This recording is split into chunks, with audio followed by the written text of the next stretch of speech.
It's Vision's Morning Cafe with Shelley. Australia's Vision Radio Network. This is the Morning Cafe with Shelley. Sometimes we have a plan for our lives, and God has a pretty good way of disrupting our own plans and replacing our plans and our heart with His. Grant Norsworthy was living the dream in terms of his career and his ministry, but he and his wife had a heart for more kids to join their family. And it did happen, but in a different way to what they'd planned. Welcome, Grant. G'day, Shelley. How are you? Yeah, great to have you with us. You have had quite a few curveballs thrown to you in your lifetime. We will explore your whole adoption story soon. But let's go back a few years before that. You're an Aussie who married a Kiwi. That's familiar in my situation. I'm an Aussie. My hubby's a Kiwi. I love him anyway. Yeah. You know, we're told that it's not supposed to work culturally, but it does, doesn't it? Yeah, the language barrier still gets in the way sometimes, though. If he asks me for a pen, I have to really... Yeah, I have to clarify. Yeah. You might be wanting to write something, but he's trying to find a very small, sharp, pointy metal thing. Exactly. And so I do have to clarify every time he asks me some of these things, but most of the time I can understand what he's on about. Good deal. How's it been for you? I mean, marrying a Kiwi, how did you guys meet? Oh, my goodness. Well, I guess it goes back quite a few years now, but Brooke, my wife who lives, she was raised in New Zealand, Upper Moutere in New Zealand. She came over to Australia to go to this little thing called Cooma Gospel Music Festival at the time. Anyone with long memories and who's been really passionate about, the creative arts and the Christian faith might know about Cooma, the little town in New South Wales, where there was a gathering of believers, and we'd get together and we'd discuss and learn about how to express ourselves artistically, especially in response to our relationship with God. And Brooke was there and I was there as part of a band called the Paul Coleman Trio, or PC3 for short, and we met, and it was one of those sort of instant tidal waves of simultaneous emotion, which was really wonderful because it was something that we felt was, we thought there was God involved in this meeting that we'd had and this connection, and we weren't even thinking boyfriend, girlfriend or anything like that. We were thinking, wow, something really big's going on here, and you live in New Zealand? That's crazy. Oh, well, you know. But anyway, we just stayed in touch over the next couple of years, and then we got married. We got married over in New Zealand, but very soon after the wedding, we relocated to the United States, and that relocation happened with the band, the Paul Coleman Trio that I mentioned before, and that was the start of 2002. And so Brooke and I never lived in the same city together until we lived in Nashville, Tennessee. Our whole courtship and engagement and everything was long distance. So it was kind of a wild ride, I guess. And that would be quite a challenge. I haven't done the whole distance relationship thing, but I've heard that it really is quite a challenge, and I guess it's a bit of a test for your relationship, isn't it? Yeah, someone, I don't know if someone said it to me or I read it somewhere, but distance to a relationship is like a wind to a flame. You know, if it's a little flame, it'll just blow it out, but if it's a big flame, it'll really help it take over. And it was the second of those cases for us. You know, I really actually intentionally tried to forget about Brooke and fall out of love with her, you know, if I can use those words, but I just couldn't do it. There was something bigger going on. And it's not the way I would have imagined it, but that's how it worked for us. And it kind of worked out really well that we relocated to Nashville, to be honest, because, I had my life in Melbourne, Australia, and all my sort of circle of friends and what I did and how I did it. And Brooke was over there in New Zealand with her circle of friends and her family there and everything. And, you know, if I'd moved over to New Zealand to start our married life with her, then kind of her friends would become my friends. And if she'd moved over to Melbourne to be where I was living, then kind of my life, she would have had to be sort of absorbed into my life in a way. But we relocated to Nashville and found that every set of experiences we were having was ours shared. We were both making new friends. We were both exploring a new life, a new country, a new city. And so I think it really helped us in those early stages of our marriage. Yeah, to be on that neutral territory rather than having to I guess, make the sacrifices one for the other. So you're in Nashville now. Yeah. You've obviously still got a very good Australian accent, which is very pleasing to hear. Australia Day recently been and gone. Australia Day was just a couple of weeks ago. How much do you actually miss being in Australia? Did you do anything to celebrate? I do miss Australia. It's been, 13 years or so since I left Australia. But, like the old song says, I still call Australia home. But I tell you what, when Brooke and I are visiting Australia or New Zealand and we've been staying in our parents' or parents-in-law's spare room for a week and a half and we start to feel a bit antsy about that, we'll say, maybe it's about time we went home. And that's when we mean Nashville. Yeah. Australia Day, look, if I'm going to be completely honest with you, I didn't remember it was Australia Day until I saw some Facebook posts about it. I went, oh, that's right. How un-Australian, Grant. I know, I shouldn't even say that, but let me just, in my defense, let me say this. Since moving to Nashville, I have found that I'm actually more passionate about staying connected with, some of my friends and especially my family than I perhaps was before, when it was so easy to be in touch with people and spend time with them. Now I'm more passionate about that. The number of people that I'm able to do that with is quite small, but I'm passionate about connecting with them. I found myself more passionate about cricket now that I live in America and it's really hard to see it on TV. I'm more passionate about football, as in Aussie rules football. In fact, I actually got about, 8 American buddies who get together with me to watch AFL games throughout the year, maybe 5 or 10 times during a season. And I'm actually more into that and connecting with these sort of reminiscent things from home than I was when I was living in Australia. It's kind of strange. Maybe It's a symptom of my homesickness. I think you've redeemed yourself. I think and I keep a little stock of Cadbury Dairy Milk chocolate from Australia, and I have some Vegemite, of course, and we've got Milo on hand. There's a few things that I feel like I just sort of seem unable to do without. Well, that's good. I'm glad you're still keeping a bit of connection to Australia. You got 3 little boys. What kind of accent do the older ones have? Well, I've got Max, he's 7, and he was born here in Nashville. And Marcus, he's just recently turned 2. He was born in Wichita, Kansas. And then we've got the newest baby, 6-month-old Casper. He was born here in Nashville as well. So the Australian, me, and the New Zealander, we have 3 Americans. How did you do that? Yeah, well, it's just where they're born, I guess. Yeah. We're working on getting a couple of passports each for them, but we'll see how we go with that. But I'd say growing up, Max had, because Marcus isn't talking a whole lot yet, and Casper certainly isn't, but Max had pretty much an Australia-New Zealand blend accent until he went to school. And now he sounds pretty American. In fact, he really rags on me, actually.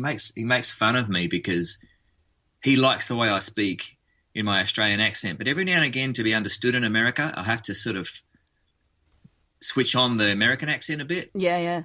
So, like, my last name is Norsworthy, and, like, they don't understand Norsworthy because there's too many R's in there. I have to go, g'day, my name's Grant Norsworthy. I have to put the R in there. You can't go into McDonald's and ask for a cheeseburger because they don't know what you're talking about. You've got to say, I'll have a cheeseburger. You've got to put that R in there. And Max just kills himself laughing. He's like, Dad, you're trying to, like, he really rags on me for you're selling trying to put out. that R in there. You're selling out. Just trying to be understood, buddy. That's all. That's all I'm trying to do. But it's a fun game we live.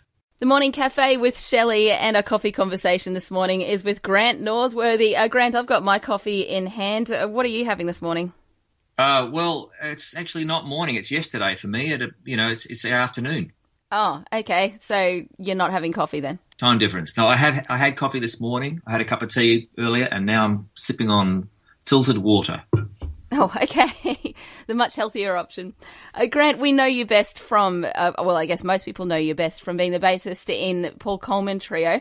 What did you love about those years where Paul Coleman Trio was really at the height of, your success, when you moved to Nashville and things were really booming for you? What did you love about those years of just touring and doing music the whole time? Wow, I'm surprised you remember, Shelley. Thank you. And I'm thankful for any listener out there who remembers the Paul Coleman Trio. But we had a great time. What do I love the most? Look, I'd have to say connection. If I was going to bring it down to a simple single word, connection, because there's an amazing thing about Paul Coleman as a front man in a band, but and also as a mate, and he is still a good mate of mine, and as is Phil, our drummer. But I think we enjoyed the closest, most intense sort of relationships of my whole life when we three guys were at our height there. Career-wise in the band, but not just a connection with each other. We were very intentionally trying to be guys who were not just friends, but we actually were invested in each other, and there was a sort of a discipling or spiritual component to that. And I think that was a very key part to how well I think the Paul Coleman Trio connected with audiences as well. So I enjoyed the connection with my two mates and the other circle of people around us who were working, that connection there, but connection with audiences. And I'd have to say it was a wonderful learning time in my own personal connection with God at that time as well. So yeah, connection was the best thing about it. So where's PC3 at now? You did a bit of a comeback show a couple of years ago. Was that, feeling the waters? What's the story with PC3 now? Well, that tour and that album that we did a couple of years ago, which was called Return, that was really us reconnecting after quite a few years of having kind of strained connection. Because, to be honest with you, back then when our relationships were so intense, there's a tougher side to that. There can be a negative side to that sort of close, intense, working, professional, spiritual, personal sort of relationship. Yeah. And we came away from that when we sort of took a break, as we called it, but when we split up really in 2004, relationships were somewhat strained, I'm sorry to have to tell you. So that was really mainly for us to reconnect, to say some sorries, to say some I forgive yous, to realize that this combination of guys is actually a joy to be with and to work with.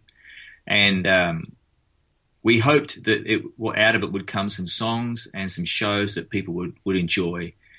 And I don't think we were thinking about a reformation even then. We were thinking about let's get our relationships where we think they should be and make some music at the same time. And so we don't think of the Paul Coleman Trio as being broken up anymore, but we certainly think of it as being something that we love to do, and given the right opportunities to do it, we do. But we've all, lives have diverged. Phil lives in Melbourne, Australia. Paul lives in Franklin, Tennessee. I live in Nashville, Tennessee.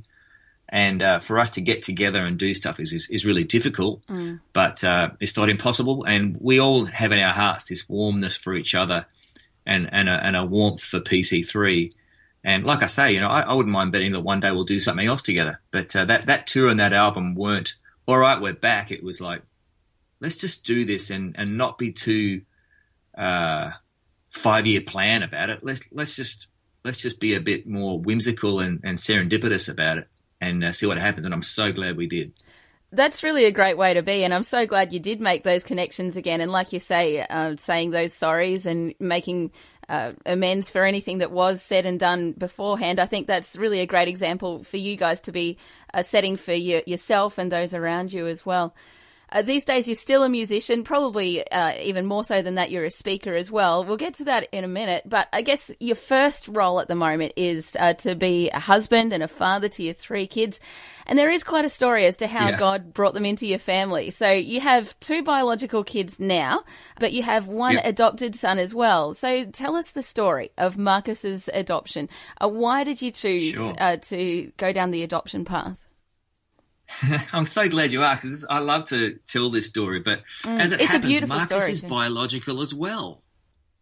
Yeah, he's a biological human being, but I know exactly what you mean. What you mean is he's not Brooke and my DNA, right? That's what you mean there? Yep.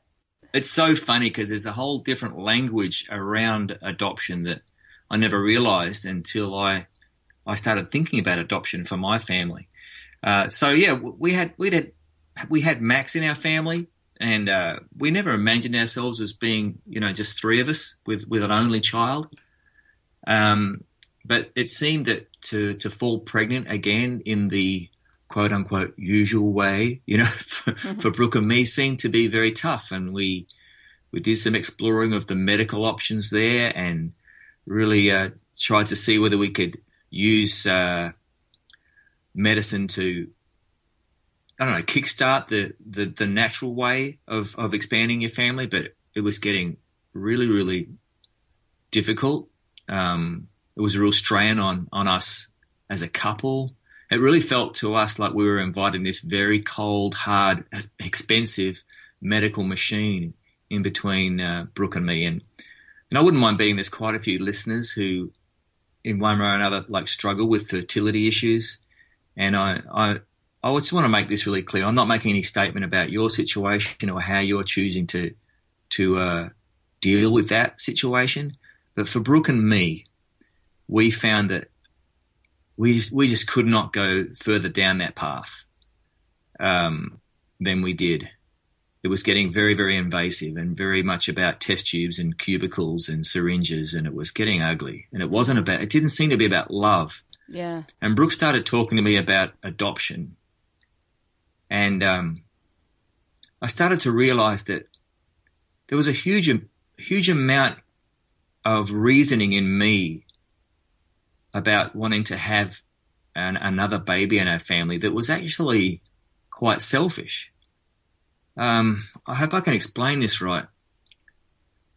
But I started to think, well, is the passion in me, is the desire in me to have more love in my household, to have more of who God is, and all that sort of good stuff in my home and in my household and in this world? Is that the motivation? Or do I really want to see another version of Max? Do I really want to see my DNA reproduced and see how that turns out? Maybe have a girl version of Max, or, starting to think about growing my family as if I was at a restaurant with a menu, I didn't want to be like that. I wanted to have more of God involved, more of the mystery of who God is involved in this. And my heart started to really change, and I realized that, you know what? If God does want there to be more than 4 Norsworthys, more than 3 Norsworthys living in Nashville, Tennessee, then he's going to make a way for that. So I started talking to people about adoption and started studying some stuff, and I actually started reading the Bible with different eyes, and I began to realize that adoption is actually central to the heart of God. I'd heard stuff before from pulpits and from the Bible even, but it had never touched me. It never moved me. And I guess a change happened inside my heart that really Brooke helped usher in, because she's much more about feelings and I'm much more about intellect on these sort of things. But I wouldn't mind betting, Shelley, you know what Christian's favourite Bible verse is. Do you know what it is? Have a guess. What do you think it might be? I have no idea. I would think John 3:16. Exactly. Do you know what that one says? I hope I'm not putting you on the spot. No, what does you're John right. 3:16 say? For God so loved the world that he gave his only begotten Son, that whoever believes in him will not perish, but have everlasting life. Exactly. It says in there that Jesus is God's only Son. Right? Jesus is an only child. But then how does the Lord's Prayer start? Our Father. Our Father. Who art in heaven. In fact, if you start looking, right, we start realizing that even though Jesus is an only Son, and anyone who's had anything to do with Christianity or the Bible knows that, but we also recognize equally that we are the children of God. We can call him Daddy. We can call him Father. And in a mysterious way, we can think of Jesus as being our brother. I'd never thought of that before. So the whole idea of the gospel, the whole idea of Jesus coming to earth and living and dying is to offer us sonship and daughtership with God. That is only possible through adoption. We get to be adopted into God's family. And one of the most boring chapters in all the Bible is Matthew 1, unless you read it with these eyes. Matthew 1 is setting up the Christmas story. This book in the Bible called Matthew, chapter 1 is just a big list of names, really. It's saying, I think it starts way back at Abraham. Abraham begat Isaac, and Isaac begat so-and-so. And it's this big, long list of who was whose dad, and who was a son, right? And most of the time we skip over Matthew chapter 1 and we just go straight to chapter 2. Right, because we want to get to the Christmas story, baby Jesus, right? But it was so important that Jesus was of this line of King David. It was absolutely imperative for Jesus to match up with these prophecies from the Old Testament, that he was in the line of King David, right? Mm. So that's why that chapter 1 is there. But guess who the name is right before Jesus? It's going, so-and-so had so-and-so as a kid, so-and-so had so-and-so as a kid, and it gets right down to Jesus at the very end. But who is the name mentioned right before Jesus? It's Joseph.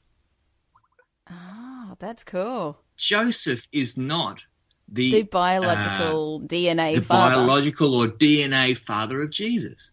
To me, it's like God going, yep, bloodline, that's really important. The DNA being reproduced, that's important. But right at the very finish line, right when I could have made it happen, Joseph adopted Jesus to be his son. And Joseph loved Jesus like Jesus was his own flesh and blood. Wow. That's awesome. Now, that chokes me up now. So forgive me because I am getting a bit emotional here, but that sort of thing started happening in me. Then I started realizing that every time the Apostle Paul writes brothers, like he's writing to the Romans, brothers, therefore brothers, and in view of God's mercy. Now, he's a Jew, and he's writing to Romans, Gentiles. He's saying, brothers, you're in the family now because of Jesus. You've been adopted. And so this idea of adoption is completely central, I believe, to the heart of God. And at least in Brooke and my life, we realize that no, adoption, this is a way that God is making a path ahead for us to increase our family and to see more of who he is, who God is through this relationship.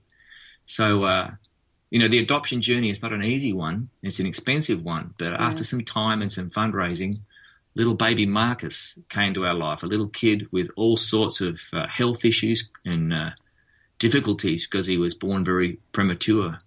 But I'm pleased to tell you that after a very tough road, and I guess it's a tough road that we're still on, he is a thriving little guy who is just brings so much joy into our lives and into the lives of those he meets. And I think he's got a beautiful plan ahead for him.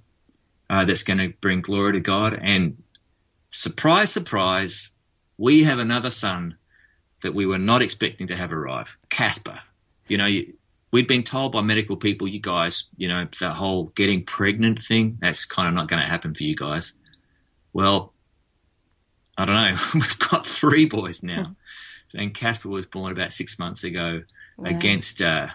against all the medical advice we've received, and without any intervention from medicine. Wow, that's awesome. Talk about blessing from God, hey? You started off with 1 and now you got 3 and God just continues to bless you. I really love that perspective on adoption that you gave too, about how it really is central to the heart of God. It's, our whole Christianity is kind of based on this whole thing that we are heirs of the Father and we're joint heirs with the Son. It really is an amazing perspective that we can then model in our own families. Talking to my husband about this last night, I was saying, look, if I'm honest, really, I think what you've done is absolutely fantastic. Like, I just think it is absolutely awesome. And, I mean, to be truthful, I'd love to do it one day. But at the heart of it, I don't know if I could actually love another child as much as I love my own biological children. Is that a female thing? And I'm sure you would get that kind of comment all the time. Was it a different story between you and your wife? Did one of you find that you connected faster? Did you connect straight away like you did with Max? What was that like? I mean, your head loves them, but did your heart truly, truly love them like your own son? Great question, and it's certainly one that's worth talking about. But I'm not exactly sure how to answer. I know. It's a very difficult question. Because we were both fearful about that. Yeah. We felt like God was changing our hearts, changing our thinking and changing our planning towards adoption away from trying to get pregnant in the usual way to increase our family. But there was always this, what if we just don't feel like we can love another child that's not our DNA? And, Marcus is actually, he's African-American, or at least half of his DNA is African-American. So he looks completely different from our kids. There's no way anyone's going to look at him and go, oh, maybe he's, part of the clan, maybe. But he absolutely is. But people look and they think that there's one of these things. It's not like the other, and yeah. So yeah, but I have some things happened that really helped convince me that has happened, though, that we have fallen completely in love with Marcus in exactly the same way that we're in love with Casper or Max. And it did take a little while, and it took some tearing down, I think, of some of our prejudices as well. Yeah. And I think that was what God needed to do, because it's so easy to think about someone who gives birth to a child and then comes up with an adoption plan. Now, the language used to be give up their child, and that's a really unhelpful way of talking about this, because the woman who gave birth to Marcus, who we met and spent some time with, and we continue in relationship with her, the prejudice that has had to tear down in me and Brooke were this sort of like judgmental, well, how could you sort of thing, Yeah. We don't have any of that in us now for her. She instead is a woman who has had a very different life from Brooke's or mine. And she's had a very tough set of situations happen for her. And I am actually filled with admiration for the bravery she has showed. She had other options, She didn't have to hold on to this pregnancy. She could have got rid of Marcus. But instead, she made a courageous choice. And then she was able to look at her own situation and her own life in the cold, hard light of day and say, I am not going to be able to raise this child the way this child needs to be raised. I am incapable. And that's a tough thing for a mother to say. And she was able to say to us that her heart still wants to keep Marcus, but her head knows that she can't. Yeah. And she will have to allow her heart to catch up. And as we've continued to communicate with her, it seems that her heart is catching up. She takes joy in seeing how Marcus is thriving. And those same sort of healings have had to happen in Brooks and my hearts as well, where our heads could say we have to love this little boy, the same as Max, and the same as Casper. And the heart had to follow along behind, but I can absolutely tell you with conviction that our hearts have caught up. Yeah. It is good to hear that. That's a beautiful thing. It is good to hear that, because there is that part of me that goes, that just kind of wants to write off the whole adoption thing for that kind of reason. I'm just going, no, I don't know if my heart could catch up. But to hear that, yes, it is okay for it to take a little bit of time, and you will get there eventually. Yeah. Like when I first held Marcus, it was like, this little boy doesn't look like us. This little boy doesn't even smell like us. He, it wasn't that he'd pooed his nappy or anything. It wasn't that. It was like there's just a difference. He was just different. Yeah. Yeah. It's like, but no, he's won us over. Can I tell you a story about that? Because I think there was a moment when I realised how much I loved him. Yeah, tell us. Well, I told you that Marcus was born 7 weeks premature, and he had quite a few medical conditions, which included a hemorrhage in his brain when he was born, a hole in his heart, and he perhaps more seriously suffered from a thing called apnea, which means from time to time he would just stop breathing, just forget to breathe. Sometimes his heart would stop beating. And so when we adopted Marcus, he actually came to us with all these little monitors attached to his torso and wires running from those to a huge box that monitored his breathing and his heart rate. And if ever one of those things dropped low, this horrendous loud alarm would go off. It was terrible. And that's kind of really awkward. That's one of the other sort of strange things about it. Like we're driving back from Wichita, Kansas with with Marcus, and we've got this big box, that he can never be separated from. It was really difficult. So we'd had him in our family and in our household back in Nashville for quite a few weeks, and I'm trying to think how many weeks. Probably just a few weeks actually, and all the time, like multiple times a day and night, this alarm would go off. And we had these techniques, you'd rub his feet, or you'd pick him up, or there were things you could do, and he would go, "Oh, that's right, I'm supposed to be breathing. I'm supposed to be having a heartbeat. Yeah, that's right." Yeah, and, it's a good lesson to learn, that one. It would happen so often that it wasn't really all that big of a deal, actually, because he would always come back, always.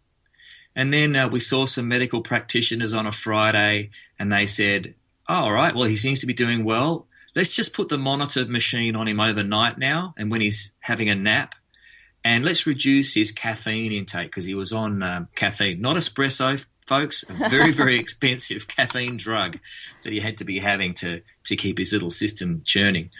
So we thought, "Oh, great, he must be doing well." And then a few days after that, I was in my studio at home, with the door open, my studio/office. Don't think a big, expensive recording studio, folks. My little home with a microphone in it. And Brooke was in the next room with Marcus on the sofa. And I remember her saying to me, "Hey, Grant," she calls me Grant. She's a Kiwi, right? "Hey, Grant, come in here. Marcus has got a funny sort of look about him." And I walked in time to see Brooke shocked. And she said, "He's not breathing." Now, of course, he wasn't on his monitor because it wasn't his, bedtime. And she jumped off the sofa and picked him up. And he was absolutely limp. He was absolutely like a little rag doll, and just this grey-green complexion on him. And it's like, we thought he had died. Wow. And sure enough, he had stopped. We don't know how long he had stopped breathing for, but Brooke started performing CPR, and I started calling 911 to get medical people there. And I don't know how long that was happening for, but long enough for me to walk from our living room to the bathroom where Max was having a bath. And I just wanted to shut the hallway door in between him and the bathroom, because I thought, if I need to tell Max that Marcus has died, I need to be able to control when and how that happens. I don't want him to hear the outpouring of emotion that's going to happen. Yeah. But by the time I walked back to Brooke, still on the phone with 911, the emergency service people in America, he was breathing again. And he had to go to hospital for a couple of days, but he came back, and you would never know now to see him as a 2-year-old, like running and talking and sharp as a nail, and like he's just amazing. But I realised that the way I felt about Marcus nearly through our fingers could not have been any worse. Yeah. It couldn't have been any worse if it was Max or Brooke. He just convinced me that he totally had me now. He's totally part of my family. And you couldn't bear to lose him at all. Could not bear it. Yeah. No. What an amazing story. I would have jumped in front of a bus if I thought it had saved him, Yeah. Yeah. And that's when you know that you are well and truly daddy and he is yours. And I guess, again, it's a picture of, God and his love for us and how he's adopted us as his sons and daughters as well. Grant, there is still... Right, there's the perfect parallel there. If I can love Marcus, then I can believe God could love even me. Yeah. Yep, absolutely. Oh, we could be here chatting all day, I think, Grant. We could become the afternoon cafe as well and just keep talking about so much in your life that's so interesting and so much that we can learn from as well, some lessons that you've learnt and lived through. I really appreciate your time this morning, though. It has been just so encouraging to hear your heart and how God has been moving in your heart, your wife's heart and your family. And just really encouraging to see the relationships that you have and how it's building and how you're making such a difference in the lives of others. Thanks so much for your time this morning on The Morning Cafe. You're absolutely welcome, Shelley. You know, this idea of following Jesus is not just a good idea. It's not just what we do Sunday morning. And I don't think we're supposed to go through life wondering what Jesus would do if he were here in this situation. Jesus is risen. He is here. And if he would be so bold as to do so, we can allow him to be the Lord of our lives and to guide us in every step of the way. And that's what I'm learning from one moment to the next. And that's what I'd love to encourage your listeners to do also. That's awesome. Thanks so much for your time this morning, Grant. You're welcome. See you later. And Grant does come back to Australia from time to time. He's planning a trip back here later this year. So if you're interested in having him come and speak and or sing at your church, then just go to his website and send him a message, or his Facebook. He's really good at replying. GrantNorsworthy.com is the place to go. You can find out more about him and keep up to date with everything that's going on with Grant. That's GrantNorsworthy.com. Like what you've just heard? There's more great podcasts, or you can listen to us live at vision.org.au. And remember, Vision is listener supported. Your donation of any amount will help us continue connecting faith to life. Learn more or donate today at vision.org.au.